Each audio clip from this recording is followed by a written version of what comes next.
Liz Truss s'en va après pas moins de 44 jours à la tête du gouvernement britannique. La première ministre conservatrice a jeté l'éponge, encaissant les erreurs, les faux pas, les critiques et le rejet même de ses partisans.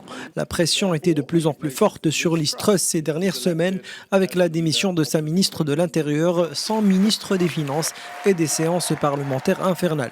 Durant 6 semaines, la chef du gouvernement conservatrice Liz Truss a plongé le royaume dans une crise économique des plus profondes.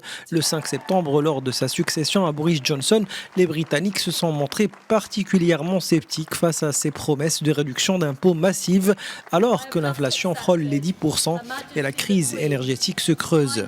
Pour apaiser les foules, Liz Truss a proposé un mini-budget avec des mesures visant à baisser les impôts des plus riches et des entreprises et un soutien colossal aux ménages britanniques touchés par la flambée des prix de l'énergie.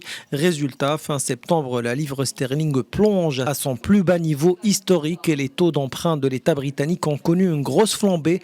Les marchés s'étaient un peu calmés après les interventions successives de la Banque d'Angleterre, mais en vain.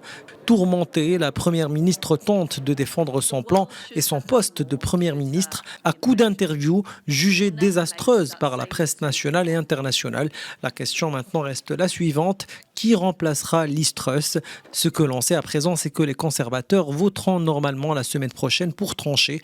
Ils doivent faire vite pour éviter des élections anticipées qui seraient désastreuses pour le parti conservateur qui perd du terrain face aux travaillistes.